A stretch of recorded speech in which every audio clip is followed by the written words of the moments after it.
بسم الله الرحمن الرحيم. الحمد لله نحمده ونستعينه ونستغفره ونؤمن به ونتوكل عليه ونعوذ بالله من شرور انفسنا ومن سيئات اعمالنا من يهده الله فلا مضل له ومن يضلل فلا هادي له ونشهد أن لا إله إلا الله وحده لا شريك له ونشهد أن سيدنا وسندنا وشفيعنا ومولانا محمدا عبده ورسوله صلى الله عليه وعلى آله وأصحابه وسلم. أما بعد، أعوذ بالله من الشيطان الرجيم. بسم الله الرحمن الرحيم. إن الصلاة تنهى عن الفحشاء والمنكر وقال تعالى وأقيموا الصلاة وآتوا الزكاة وقال تعالى قد أفلح المؤمنون الذين هم في صلاتهم خاشعون وقال تعالى لئن أقمتم الصلاة وآتيتم الزكاة وآمنتم برسلي وعزرتموهم وأقرضتم الله قرضا حسنا لأكفرن عنكم سيئاتكم ولأدخلنكم جنات تجري من تحتها الأنهار. وقال النبي صلى الله عليه وسلم قرة عيني في الصلاة او كما قال علیہ الصلوۃ والسلام. قابل صد احترام بزرگوں اور عزیز بھائیوں، بالخصوص نوجوان دوستوں،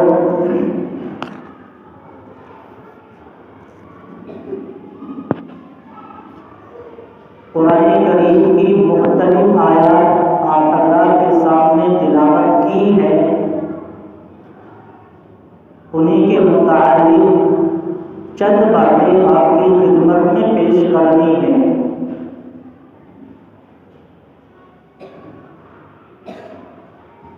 اس دنیا کے اندر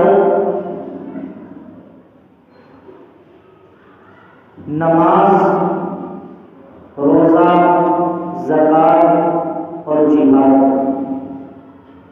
جتنی بھی چیزوں کا حکم ہوا ہے نماز کو چھوڑ کر وہ دنیا کے اندر حکم ہوا ہے. نبی اکرم صلی اللہ علیہ وسلم کی حدیث ہے، بخاری شریف کی روایت ہے، بنی الاسلام علی خمس شہادت ان لا الہ الا اللہ وان محمد رسول اللہ وإقام الصلاة وإيتاء الزكاة وحج البيت وصوم رمضان. اللہ تبارک و تعالی نے اللہ کے نبی صلی اللہ علیہ وسلم نے جب یہ حدیث مبارکہ بیان کی، بنی الاسلام علی خمس، اسلام کی بنیاد 5 چیزوں پر ہے. پہلی چیز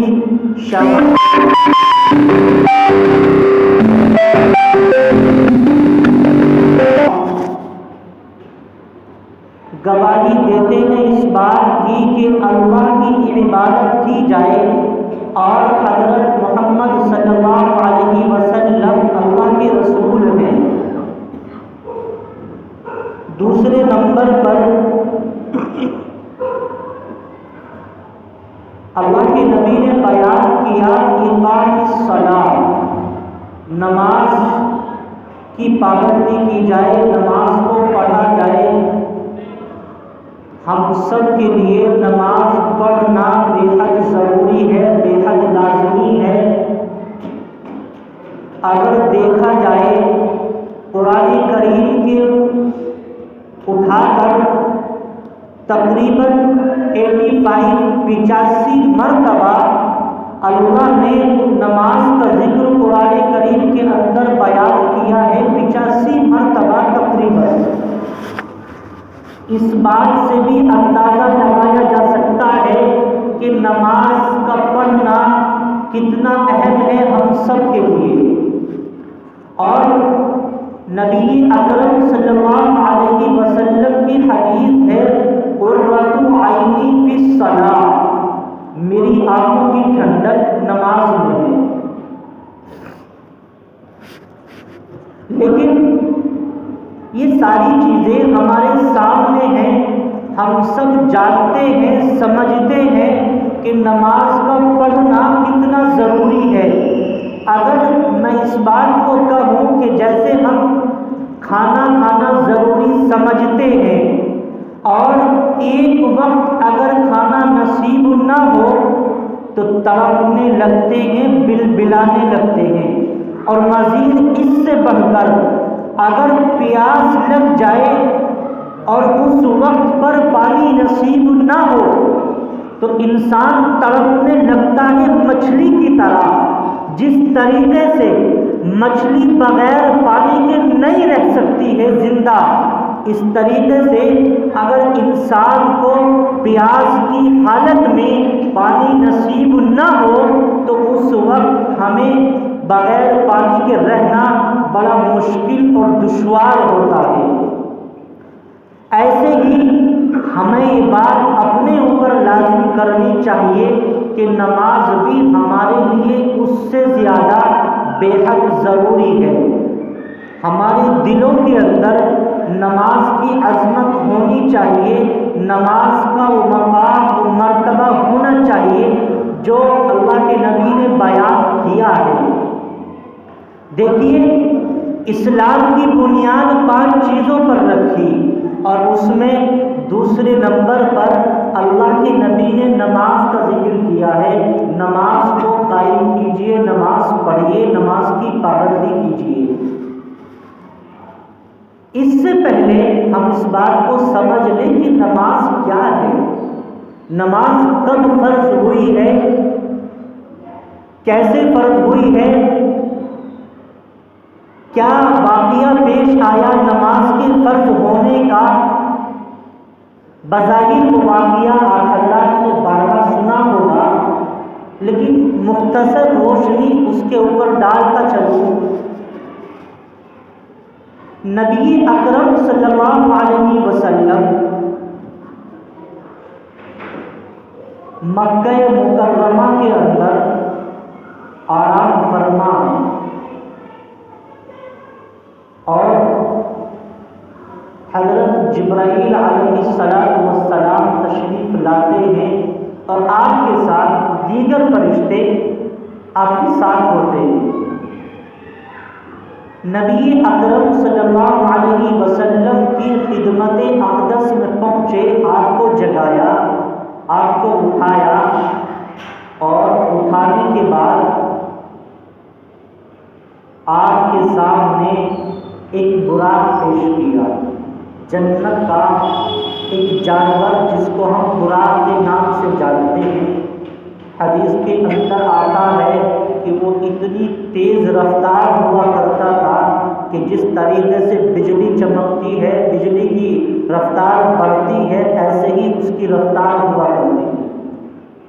چنانچہ وہ آپ کے سامنے پیش کیا گیا اور آپ سے کہا گیا کہ آپ اس کے اوپر سوار ہو جائیں. وہاں سے جب ان کو اٹھایا، ان کو لیا گیا تو سب سے پہلے آپ کو زمزم کے کنویں پر لے جایا گیا. زمزم کے کنویں پر لے جانے کے بعد آپ کا سینہ مبارک چاک کیا اور قلب اطہر کو نکالا اور اس زمزم کے پانی سے دھویا. ضرورت یہ پیش آئی تاکہ آپ کے دل کے اندر وہ بردباری پیدا ہو جائے جو عام لوگوں کے اندر موجود نہیں ہوتی ہے.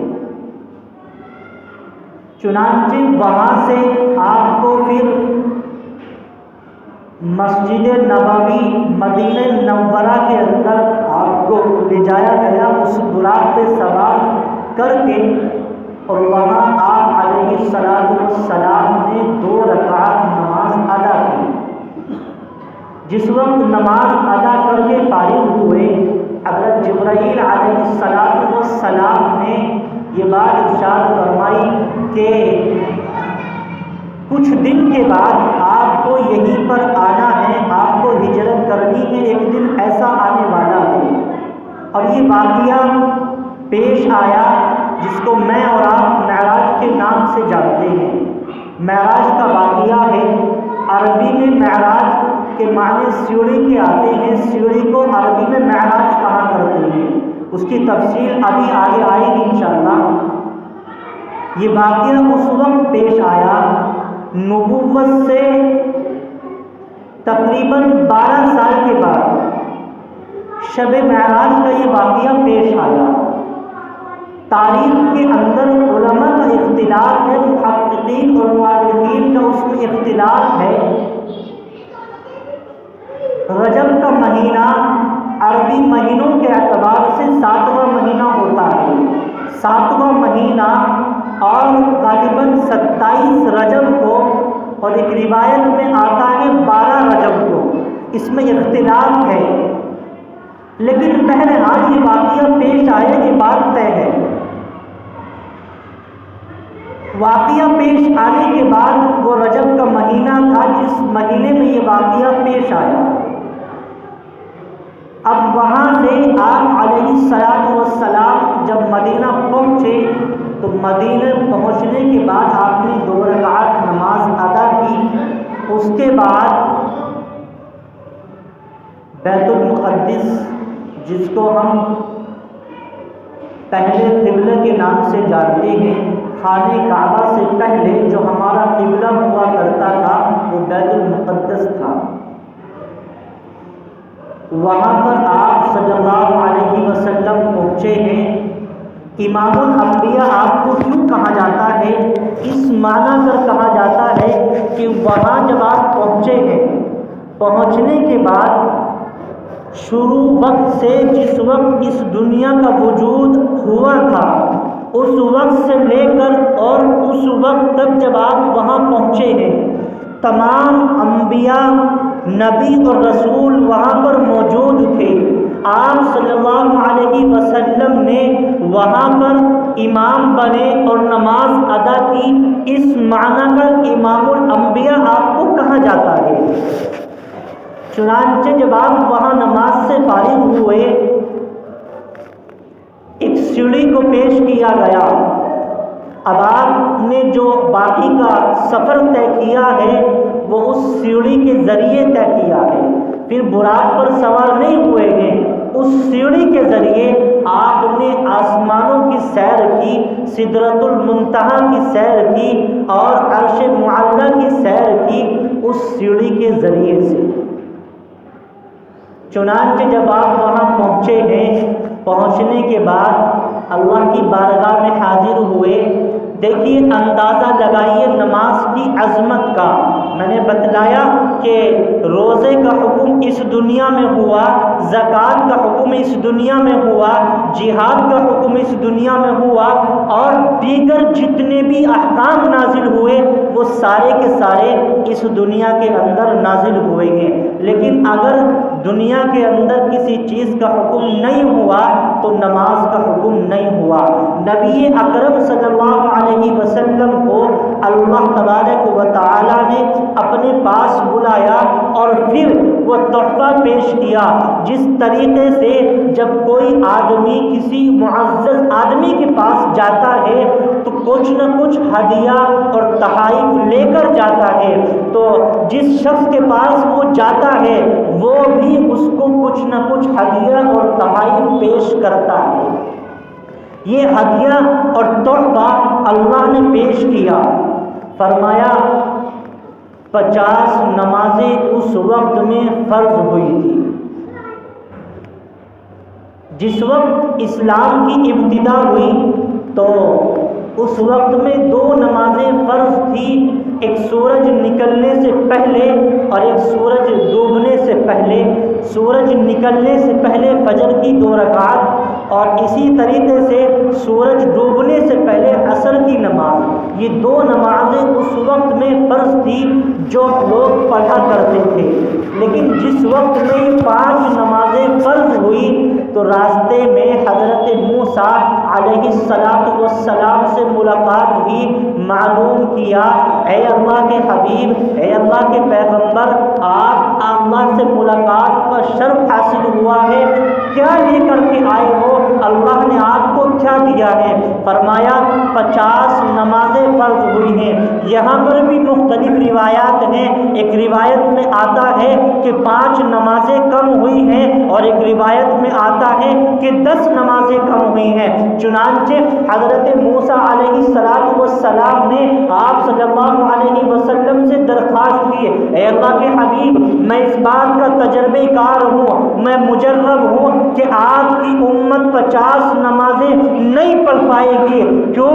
اس معنی کر کہ میری امت پر 2 نمازیں فرض تھی اور میں جانتا ہوں، میں نے دیکھا ہے کہ وہ 2 نمازیں بھی پابندی کے ساتھ نہیں ادا کرتی تھی. چنانچہ اللہ کے حبیب صلی اللہ علیہ وسلم نبی کی اللہ کی بارگاہ میں دوبارہ پہنچتے ہیں اور پھر مختلف روایات ملتی ہیں. ایک روایت میں آتا ہے 5 نمازیں کم ہوئی، ایک روایت میں آتا ہے 10 نمازیں کم ہوئی ہیں. لیکن کم ہوتے ہوتے 5 نمازوں پر بات پہنچ جاتی ہے. پھر حضرت موسیٰ علیہ السلام سے ملاقات ہوتی ہے. پھر حضرت موسیٰ علیہ السلام معلوم کرتے ہیں، اے اللہ کے حبیب بتلائیے کیا ہوا ہے؟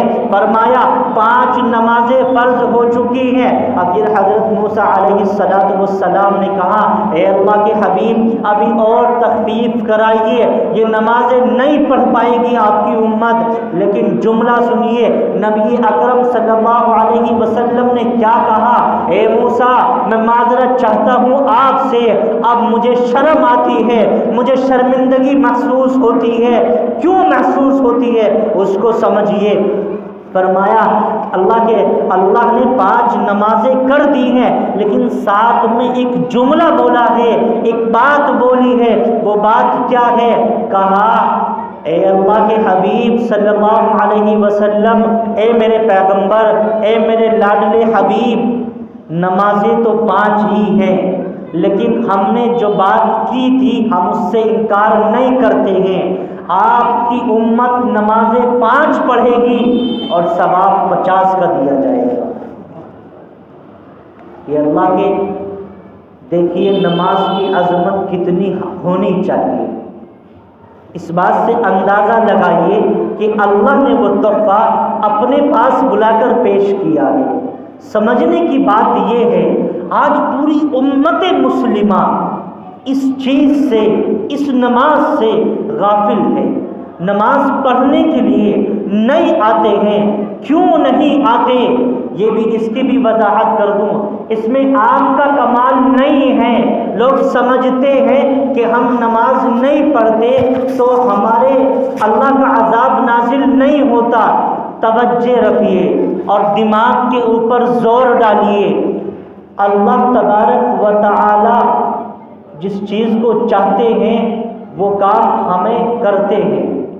یعنی بغیر اللہ کے حکم کے ہم کوئی کام نہیں کر سکتے ہیں. ہر کام اللہ کے حکم سے ہوتا ہے. انسان لاکھ کوششیں کر لے، لاکھ ہتھ کنڈے اپنا لے، لیکن جب تک اللہ کا حکم نہیں ہو جائے گا وہ کام منزل مقصود تک نہیں پہنچ سکتا ہے. مسجد اللہ کا گھر ہے، کسی اور کا تو گھر نہیں ہے. حدیث کا فیصلہ ہے کہ سب سے اچھی جگہ مسجد ہے اس دنیا کے اندر، اور سب سے بری جگہ بازار ہیں. یہ 2 حدیث کے اندر یہ بات صراحت کے ساتھ موجود ہے. اور مسجد اللہ کا گھر ہے اور مدرسہ اللہ کے حبیب کا گھر ہے.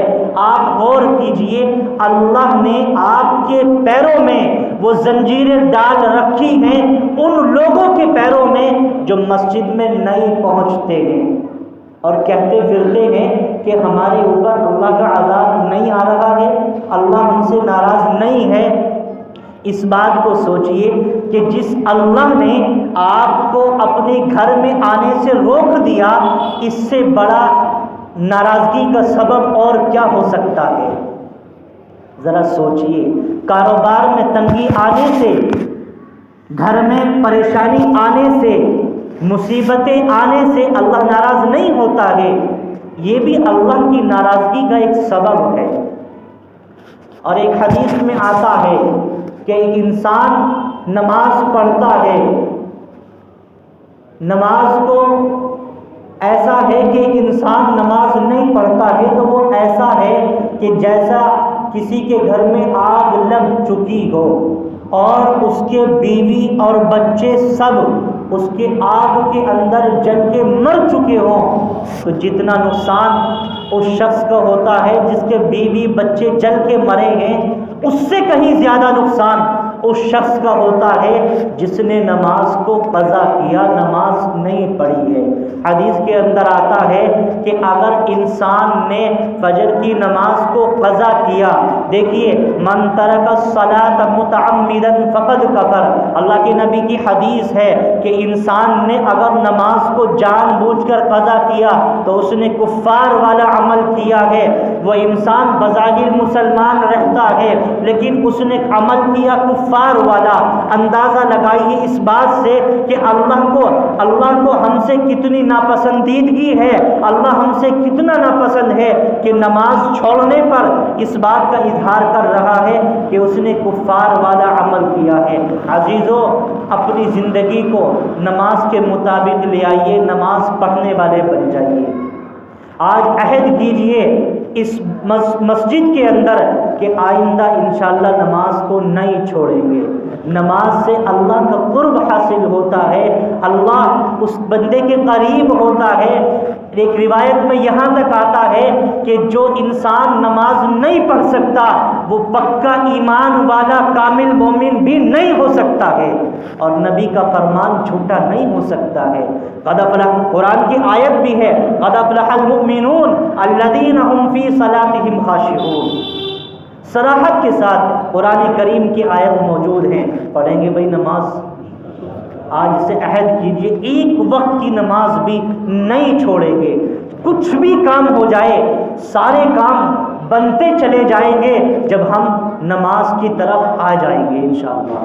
اپنے گھر کی عورتوں سے بھی کہیں، اپنے بچوں سے بھی کہیں، اور خود بھی نماز کی پابندی کریں۔ اللہ تعالیٰ عمل کرنے کی توفیق مرحمت فرما دے، آمین ثم آمین۔